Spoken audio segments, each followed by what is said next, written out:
থাকার 2250 টাকা, গাড়ি ভাড়া 750 টাকা, খাবার 1500 টাকা, শেয়ার নৌকোতে ভ্রমণ করলে 200 টাকা, মিসলেনিয়াস 1000 টাকা, অর্থাৎ মোট 5700 টাকা।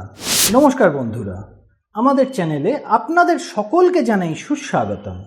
আজ আপনাদের নিয়ে যাব ভারতের আধ্যাত্মিক রাজধানীতে, নিয়ে যাব অত্যন্ত প্রাচীন এক শহরে। হ্যাঁ, আজ আপনাদের নিয়ে যাব বারাণসী, যে শহরকে বলা হয় ভগবান শিব ও শিবানীর অতি প্রিয় শহর। পুরাণ মতে পৃথিবী বিনাশ হয়ে গেলেও এই শহরের কোনোদিন বিনাশ হবে না।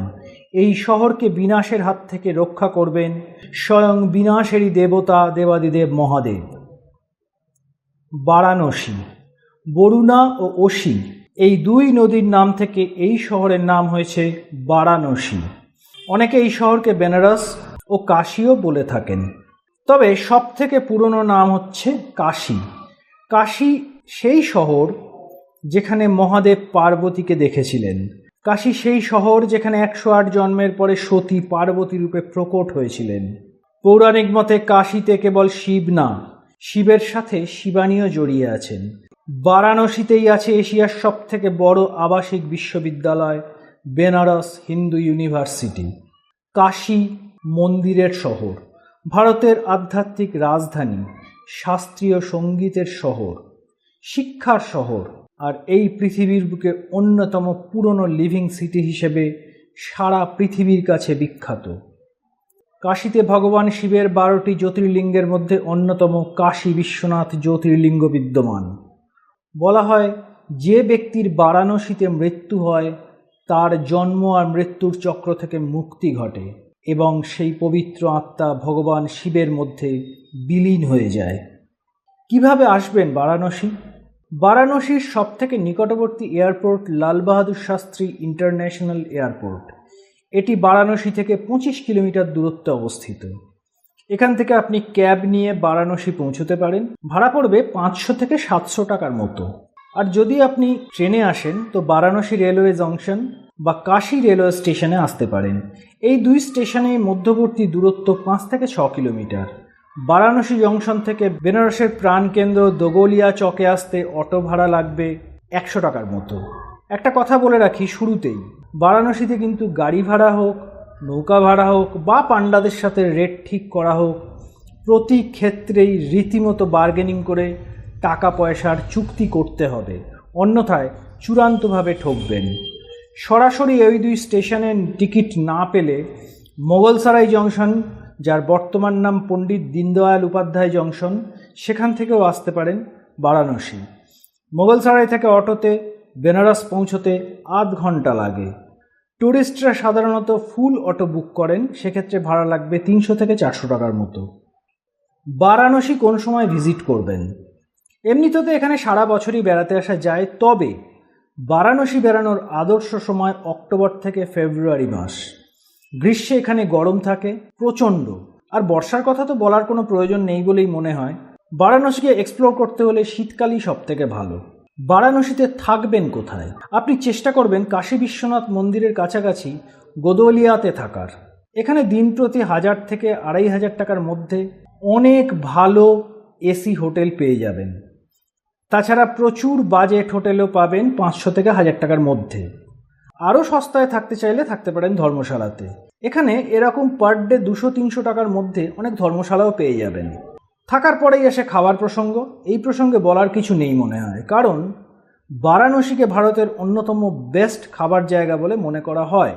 বারাণসীতে পুরি সবজি থেকে শুরু করে thali, South Indian dish, bread toast, মিষ্টি, রাবড়ি, এমনকি আজকালকার বাচ্চাদের অতি প্রিয় বার্গার, পিৎজা, পাস্তা সবই পাওয়া যায়। তবে পেট ভরে খাবার পর বেনারসি খিলি পানটা কিন্তু অবশ্যই খাবেন। কোথায় কোথায় ঘুরবেন? প্রথমেই বলে রাখি, ভালোভাবে বারাণসী ঘুরতে হলে আপনাকে 3 দিন থাকতে হবে। সবার প্রথমে বলে রাখা প্রয়োজন, বারাণসীতে সাইট সিইং করার জন্য আপনি রিক্সা, অটো, টোটো সবই পাবেন, এমনকি 4 চাকার গাড়িও ভাড়া করতে পারেন। সেক্ষেত্রে ভাড়া পড়বে দিনে 1700 থেকে 2500 টাকার মতো। এটা অবশ্যই নির্ভর করবে গাড়ির সিটের সংখ্যা আর কোথায় কোথায় যাবেন তার উপর। আপনার প্রথম দিনের ভ্রমণ শুরু করবেন গোদলিয়া চক থেকে। মোটামুটি সব দর্শনীয় স্থানগুলি আছে এই চকের আশপাশেই।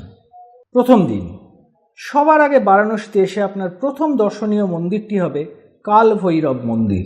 মনে করা হয় বারাণসীর অধিপতি যদি বাবা বিশ্বনাথ হন, তাহলে বারাণসীর রক্ষক বা কোতোয়াল হলেন এই কাল ভৈরব। তার অনুমতি বিনা বারাণসীতে ভ্রমণ করা উচিত না। কাল ভৈরব মন্দির থেকে মাত্র 10 মিনিটের হাঁটা পথে আছে মহামৃত্যুঞ্জয় শিবের মন্দির। প্রচলিত বিশ্বাস, এই শিবলিঙ্গের দর্শনে আনন্যাচারাল ডেথের ওপর বিজয় প্রাপ্তি হয়। এই মন্দিরে অনেক রকমের শিবলিঙ্গ দেখতে পাওয়া যায়। এছাড়া এই মন্দিরে আছে একটি অতি প্রাচীন কুয়ো, তার জল খেলে নাকি রোগ মুক্তি ঘটে। এরপর চলে আসুন দশাশ্বমেধ ঘাটে। বারাণসীতে মোট 88টি ঘাট আছে।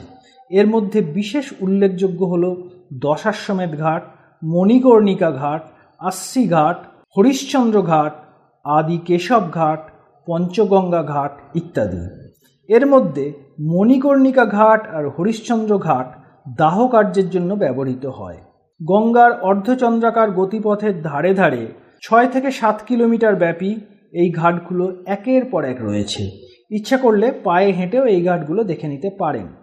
তবে আজ এই ঘাটগুলির দর্শন করার জন্য উঠে পড়ুন নৌকোয়।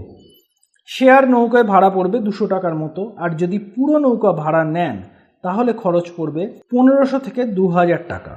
ভাড়া করে উঠে পড়ুন নৌকোয় আর গঙ্গা বিহার করতে করতে দর্শন করে নিন বারাণসীর জগৎ বিখ্যাত ঘাটগুলো। নৌকো বিহার হয় সাধারণত দশাশ্বমেধ ঘাট থেকে দশাশ্বমেধ ঘাট পর্যন্ত। বিকালে দশাশ্বমেধ ঘাটে ফিরে সেখানেই কোনো ভালো জায়গা নিয়ে বসে যান। শীতের সময় সন্ধে 6:30টায় শুরু হয় গঙ্গারতি, চলে 7:30টা পর্যন্ত। সে এক অদ্ভুত অনুভূতি। হরিদ্বারের হরকিপৌড়ি ঘাটের মতোই অপূর্ব লাগবে এই গঙ্গা তীরের পরিবেশ। আপনি যে নৌকো ভাড়া করেছিলেন গঙ্গায় ভ্রমণের জন্য, সেই নৌকায় বসেও গঙ্গারতি দেখতে পারেন। সেক্ষেত্রে আরও 500-600 টাকা বেশি খরচ করতে হবে। আপনার প্রথম দিনের ট্যুর এখানেই শেষ করুন, ফিরে যান হোটেলে। তবে এত তাড়াতাড়ি হোটেলে যেতে ইচ্ছা না করলে বেনারসের মার্কেট ঘুরে দেখতে পারেন। দ্বিতীয় দিন, এদিন সকালে প্রথমে চলে যান মা অন্নপূর্ণার মন্দিরে। প্রসাদের ডালার মূল্য 350 টাকা। আপনি একসাথে মা অন্নপূর্ণা আর বাবা বিশ্বনাথের ডালা কিনে নেবেন। অন্নপূর্ণা মন্দিরের প্রসাদী অন্ন সাথে করে নিয়ে আসবেন।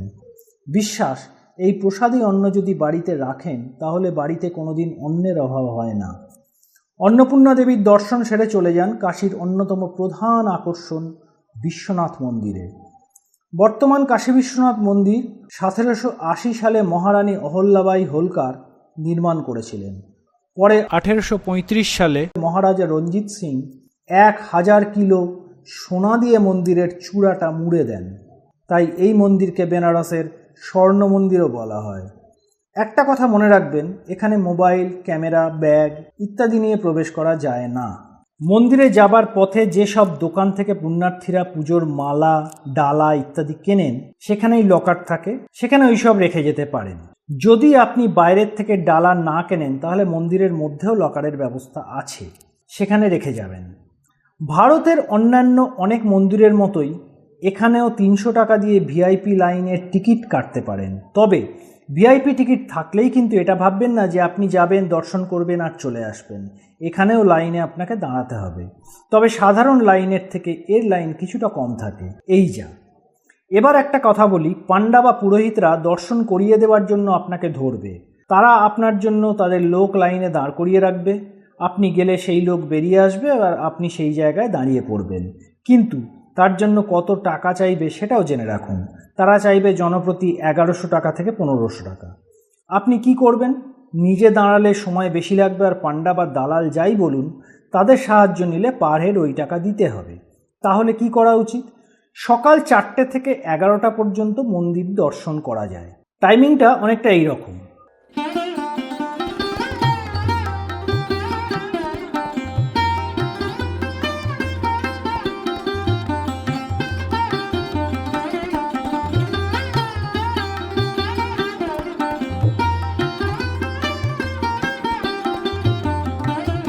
যতটা পারবেন সকালে পৌঁছে যাবেন মন্দিরে। বেলা বাড়ার সাথে ভিড়ও বাড়তে থাকে। খুব সকালে গেলে ফাঁকায় ফাঁকায় দর্শন করতে পারবেন। তবে অবশ্যই বিশেষ বিশেষ তিথিগুলো ছাড়া। প্রসাদ আপনি মন্দিরের ভেতর থেকেও কিনতে পারেন, আবার বাইরে থেকেও কিনতে পারেন। আপনি হাতে করে ডালা নিয়ে যাবেন, পূজারী বাবার চরণ স্পর্শ করিয়ে আবার আপনাকে তা ফেরত দিয়ে দেবে। দালাল চক্র এখানেও কিন্তু যথেষ্ট সক্রিয় থাকবে আপনার পকেট কাটার জন্য। বেস্ট হচ্ছে মণিকর্ণিকা ঘাটের সামনে 1 নম্বর গেট দিয়ে ঢুকে যাওয়া। তাহলে আপনি আপনার ইলেকট্রনিক গ্যাজেট রাখতে পারবেন সম্পূর্ণ বিনামূল্যে সরকারি জায়গায়। আপনার হাতে একটা টোকেন দিয়ে দেবে, বাবার দর্শন করে এসে সেই টোকেনটা ফেরত দিলেই আপনার জিনিস ফেরত পেয়ে যাবেন। অর্থাৎ এখানেও বিনামূল্যে ইলেকট্রনিক গ্যাজেট রাখার বা দর্শন করিয়ে দেওয়ার প্রলোভনে পা দেবেন না। বাবা বিশ্বনাথের দর্শন করে এখান থেকে চলে আসুন মা অন্নপূর্ণার প্রসাদালয়ে। অন্নপূর্ণা মন্দিরের 50 মিটার দূরে এই প্রসাদালয়। এখানে সম্পূর্ণ বিনামূল্যে মায়ের প্রসাদ গ্রহণ করতে পারেন, তবে লাইন থাকে প্রচণ্ড। যদি আপনি প্রচণ্ড ভিড়ে অন্নপূর্ণা মায়ের প্রসাদ গ্রহণ করতে না পারেন, তাহলে বাইরে থেকেও সেরে নিতে পারেন আপনার ব্রেকফাস্ট। বিশ্বনাথ মন্দিরের ঠিক পিছনেই আছে পশুপতিনাথ মন্দির। এখানে পুজো দিয়ে এবার বেরিয়ে পড়ুন সাইট সিইংয়ে। অটো, টোটো, 4 চাকার গাড়ি, যাতে ইচ্ছে যেতে পারেন। আপনি সাইট সিইংয়ের জন্য যদি কোনো এজেন্সির সাথে যোগাযোগ করতে চান, তাহলে চলে আসুন গির্জাঘরের সামনে। এখানে আছে প্রচুর ট্যুরস অ্যান্ড ট্রাভেলসের অফিস। এখান থেকে আপনি আপনার গাড়ি বুক করতে পারেন। সাইট সিইংয়ে বেরিয়ে প্রথমে চলে যান দুর্গাকুণ্ড মন্দির। এই মন্দিরের রং পুরো লাল। এই মন্দিরকে অনেকে মাঙ্কি টেম্পলে বলে। কারণটা নিশ্চয়ই বুঝতে পারছেন। হ্যাঁ, এই মন্দিরে বাঁদরের আধিক্য প্রচুর। বলা হয় এই মন্দিরে দেবীর মূর্তি স্বয়ম্ভূ, অর্থাৎ কোনো শিল্পী দ্বারা নির্মিত নয়। দেবী নিজেই প্রকট হয়েছিলেন এখানে। এরপর চলে যান তুলসী মানস মন্দির। এখানেই নাকি তুলসীদাস রামায়ণ লিখেছিলেন। পরের দ্রষ্টব্য সংকটমোচন হনুমানজি মন্দির। বলা হয় এখানে নাকি তুলসীদাস হনুমানজির দর্শন পেয়েছিলেন। সংকটমোচন মন্দির দেখে এবার যেতে হবে বেনারস হিন্দু ইউনিভার্সিটি ক্যাম্পাস। আগেই বলেছি এটি এশিয়ার সর্ববৃহৎ আবাসিক ইউনিভার্সিটি। এখানে 35,000-এরও বেশি ছাত্রছাত্রী হোস্টেলে থেকে পড়াশুনো করে। 1916 সালে পণ্ডিত মদনমোহন মালব্য এই বিশ্ববিদ্যালয় প্রতিষ্ঠা করেছিলেন। এই ইউনিভার্সিটি ক্যাম্পাসেই আছে বিড়লাদের তৈরি কাশীর বিড়লা মন্দিরটি। বেনারস হিন্দু ইউনিভার্সিটি দেখে চলে আসুন 1750 সালে কাশী নরেশ বলবন্ত সিংয়ের তৈরি রামগড় ফোর্ট। এই ফোর্টের মিউজিয়ামটি দেখতেই লোকে যায়। 80 টাকার টিকিট কেটে ঢুকতে হয় মিউজিয়ামে। তবে হ্যাঁ, এখানেও কিন্তু মোবাইল, ক্যামেরা, ব্যাগ ইত্যাদি নিয়ে যেতে দেওয়া হয় না, বাইরে রেখে যেতে হয়।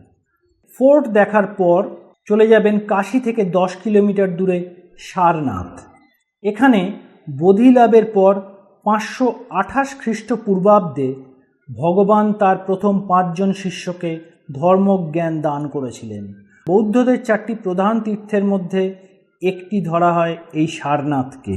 অন্য 3টি হলো যথাক্রমে লুম্বিনী, যেখানে বুদ্ধদেব জন্মেছিলেন, বোধগয়া, যেখানে তিনি বোধি লাভ করেছিলেন, আরেকটি হলো কুশীনগর, যেখানে ভগবান বুদ্ধ নির্বাণ লাভ করেছিলেন। সারনাথ দেখে ফিরে আসুন কাশীতে। সন্ধ্যায় সেরে ফেলতে পারেন কেনাকাটা, তারপর হোটেলে ফিরে বিশ্রাম। এবার আসুন খরচের ব্যাপারটা একটু আলোচনা করে নেওয়া যাক বিস্তারিতভাবে। আপনি নিজেও এইভাবে যে কোনো জায়গায় ভ্রমণের বাজেট করে নিতে পারেন খুব সহজে।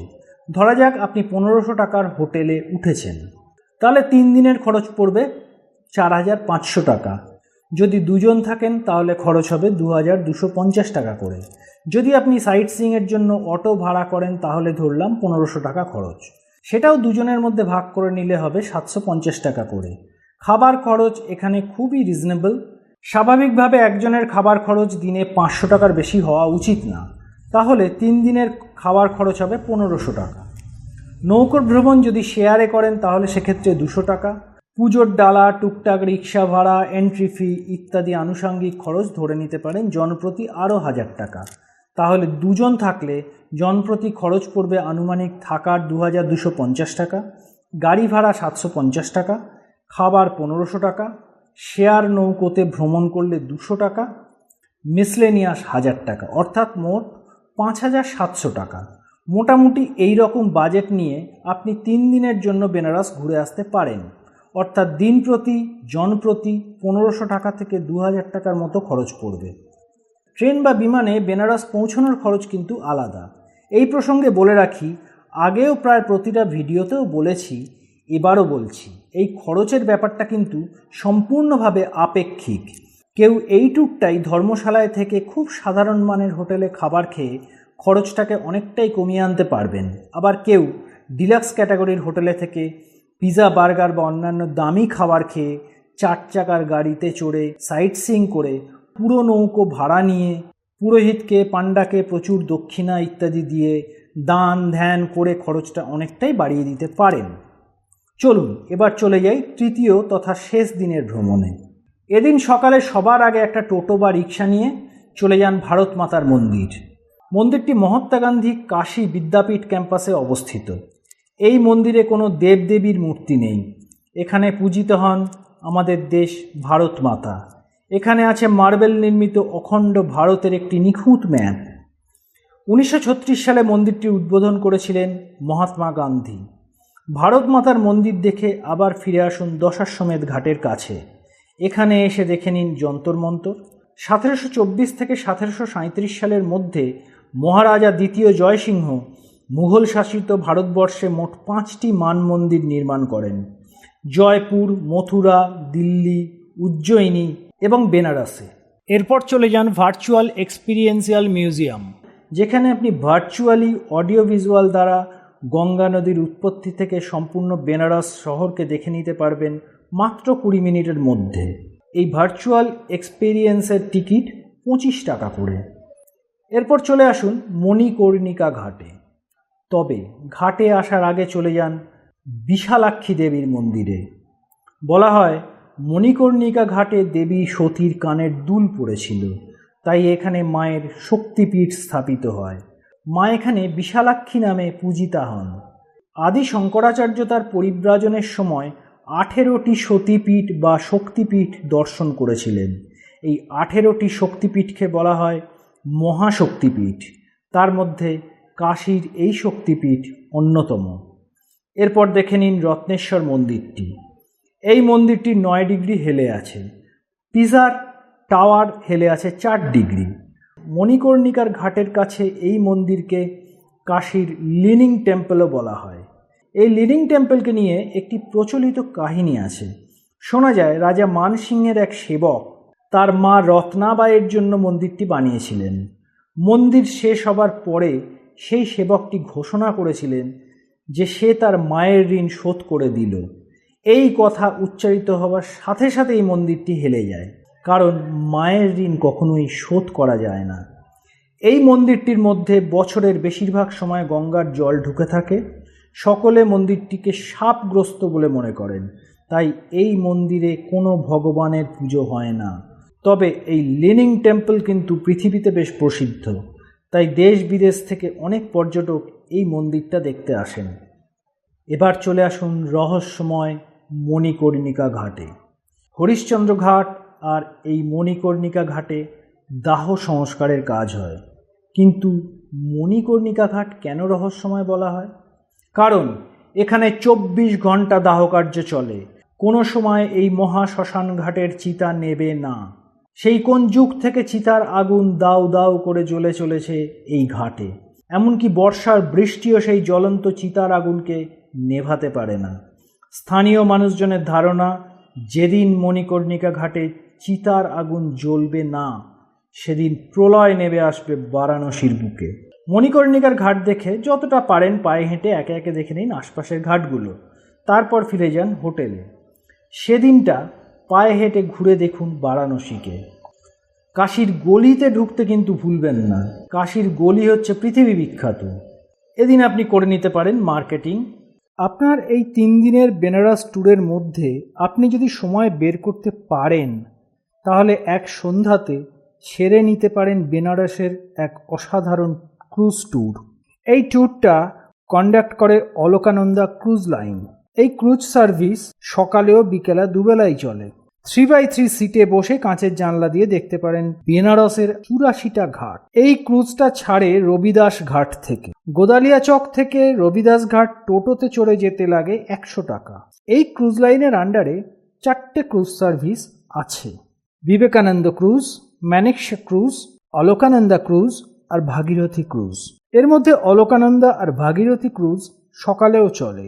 ক্রুজের ভাড়া 700 থেকে 1200 টাকার মধ্যে, মানে ক্রুজ অনুযায়ী ভাড়ার সামান্য তারতম্য আছে। বারাণসীর একদম দক্ষিণে রবিদাস ঘাট থেকে উত্তরের রাজঘাট পর্যন্ত হয় এই ক্রুজ। 1.5 ঘন্টার এই ক্রুজে আপনি কমপ্লিমেন্টারি হিসেবে পাবেন চা বা কফি, স্ন্যাক্স, বিস্কিট ইত্যাদি। এছাড়া ক্রুজের মধ্যেই একটি ফুড কাউন্টারও আছে, যেখান থেকে ইচ্ছা হলে খাবার কিনেও খেতে পারেন। আর দেখতে পাবেন বারাণসীর ওপর 10 মিনিটের একটি অডিও ভিজুয়াল।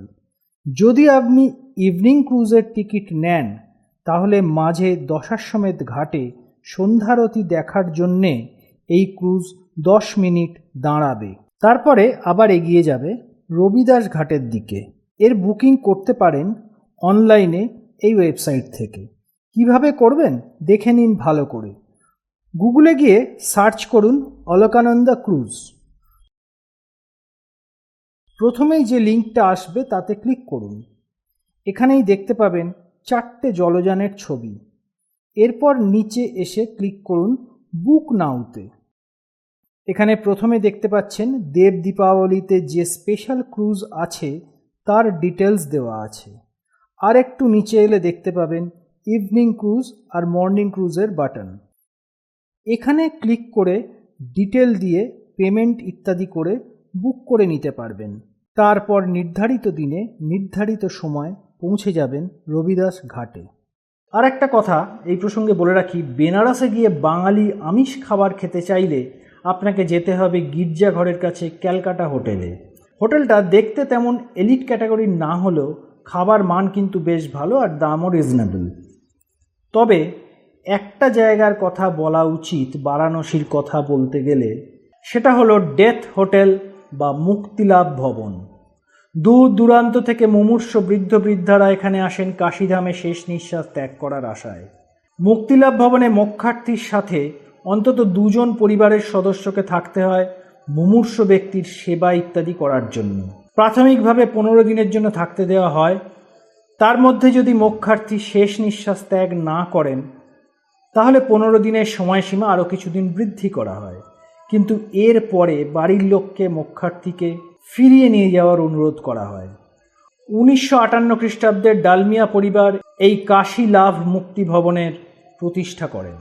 यदि कोई ऐसा व्यक्ति जिसका काशी में निवास स्थल न हो, वो बाहर का हो और वो चाहता उसे काशी में मोक्ष की प्राप्ति हो, तो वो ऐसे आना चाहे तो लोग कहाँ आएंगे? क्योंकि कोई कितना भी अमीर हो, सक्षम हो, कोई होटल वाला उन्हें कमरा तो नहीं देगा मोक्ष के लिए।